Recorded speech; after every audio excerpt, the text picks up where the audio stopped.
자, 이제 다음 주에 또 저희가 지켜봐야 될 이슈는 뭐가 있을까요? 그러니까 연준은 과연 태세를 갖다가 전환할까? 사실 뭐 어제 그 우리나라로는 이제 새벽 시간이죠. 어제 새벽 시간에도 사실은 트럼프 대통령은 연준의 제롬 파월 의장을 갖다가 굉장히 비난을 했습니다. 예. 어떻게 보게 되면 반사임 압박까지도 했다라고 사실은 얘기할 수가 있는 건데 네. 이런 식으로 이제 트럼프 대통령이 제롬 파월 의장을 갖다가 못 믿어하는 이유는 사실은 그 트럼프 대통령은 금리 인하를 굉장히 바라고 있어요. 예. 사실 그래야지 뭐 국채 이자도 좀 감소가 될 거고. 그렇죠. 네. 사실은 지금 굉장히 많은 부채를 지고 있는, 그다음에 경기가 지금 관세로 인해 가지고 미국의 경기 둔화가 어느 정도 현실화되고 있는데 경기 어떤 진작 효과도 분명히 있을 거 아닙니까?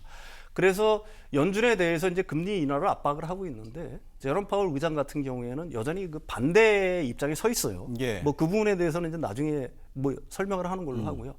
근데 그 연준의 인사들이 이렇게 제롬 파월 어떤 의장에 대해서 완전히 단일 대우를 형성을 해가지고 똑같은 의견을 내고 있는 거 아니라 네. 일부 그 이사들 같은 경우에는 금리 인하를 갖다가 옹호하는 발언들을 갖다가 하고 있어요. 예, 예. 그 중에 이제 가장 대표적인 인물이 이제 크리스토퍼 윌러 이사라는 분인데 네. 이분이 이제 그 공화당 지명으로 해가지고 이사가 된 분이에요. 네. 세인트 루이스 연준의 연구부 부사장. 이게 부사장이라는 직책이 좀 그렇지만은 어쨌든 그렇게 부릅니다. 네. 그렇게 하다가 이제 연준 이사가 된 분인데 이분의 말을 갖다가 좀 유심히 들어볼 필요가 있어요. 관세에 대한 교과서적 견해는 일회성 가격 인상일 뿐이다. 지속적 인플레이션 압력의 원인이 될 거라 생각하지 않는다. 4월 9일 이후 관세는 매우 높아졌지만 인플레이션에 미치는 영향은 일시적일 뿐이라고 믿는다. 그러니까 이분의 의견은 뭐냐면은 제롬 파월 연준 의장 같은 경우에는 관세가 인플레이션에 지속적인 영향을 미칠 거라고 생각을 하는 입장이에요. 예. 그러니까 인플레이션이 계속해서 높아지는 상황에서는 연준이 금리를 내릴 수 없다는 입장인데 그렇죠. 이분 같은 경우에는 관세가 일회성으로 그 인플레이션 압력을 갖다가 키우기는 하겠지만 네. 그거는 단기간에 그칠 것이다. 그러니까 그 오히려 금리를 내릴 수 있는 명분이 될 거다라고 주장을 하고 있는 겁니다. 반대죠. 예. 그러면서 이제 두 가지 시나리오를 갖다가 제시를 하고 있는데 높은 관세 시나리오, 그러니까 평균 관세율이 한 25% 관세가 유지될 경우를 갖다가 상정을 하고 있는 거예요. 그렇게 되면 이분은 어떤 걸 갖다가 생각하냐면은 경제 성장이 크게 둔화가 되면서 실업률이 상승하면서 경기 침체로 접어들어갈 거다. 네. 인플레이션은 한 5% 정도까지 단기적으로는 치솟겠지만 이런 어떤 경기 침체라든지 실업률이 높아지게 되면은 사실은 급격하게 인플레이션이 낮아질 것이다.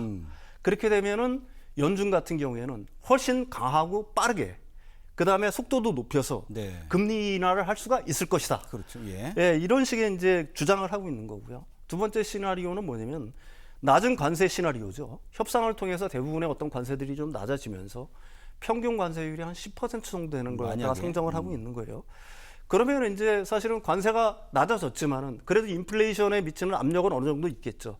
그렇지만 인플레이션에 대한 압력 자체가 그 평균적으로 유지가 되면서 경기 둔화라든지 침체가 오지 않을 테니까 사실은 그 금리 인하를 갖다가 빠르게 할 수는 없을 거다. 네네. 그럼에도 불구하고 인플레이션은 2%로 점점 하향이 될 테니까 예.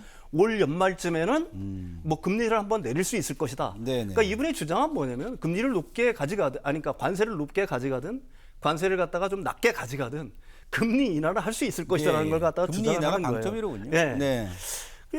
좀 의아하죠. 이분이 왜 이런 주장을 느닷없이 할까? 네. 사실 이분 같은 경우에는 작년까지만 해도 매파적인 인사로 구분이 되던 인물이에요. 네, 네.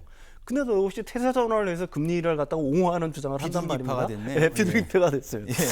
그래서 일부에서는 뭐 이런 식의 얘기를 합니다. 이분이 이제 그 트럼프 대통령하고 어떤 마음을 맞춰서 네네. 내년 5월이면은 그 제롬 파월 연준의 어떤 의장의 임기가 끝나거든요. 어차피. 그렇죠. 1년 좀 더 남았죠. 예, 네. 그러니까 뭐 지금 트럼프 대통령이 제롬 파월 연준 의장을 갖다가 쫓아내지 않는다고 하더라도 그 임기 자체가 별로 안 남았거든요. 예.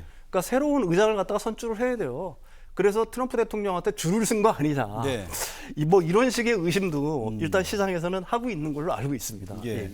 근데 이제 그 지금 이 두 가지 시나리오 모두 말씀해 주신 것처럼 관세의 정도와 관세가 아니라 금리 인하의 정도와 그리고 시기의 문제이지 내려간다라고 봤을 때는 시장에서는 조금 반길 것 같다라는 생각이 좀 드는데요. 이런 언급에 대해서. 시장은 아무래도 좀 반기는 측면이 있겠죠. 네. 그렇지만 뭐 제롬 파월 연준 의장이 버티고 있느냐. 이 1년, 사람의 예. 의견이 갖다가 뭐 그 연준 내에 이게 확산될 거라고 보는 거는 약간 좀 무리가 있는 거고요. 네. 일부에서는 뭐 진짜로 트럼프 대통령이 제롬 파월 연준 의장을 갖다가 밀어낼 거라는 식으로 얘기를 하지만 밀어낸다라고 하게 되면 지금 미국의 신뢰는 진짜 완전히 금이 갈 거다라는 추론이 네. 얼마든지 가능하죠.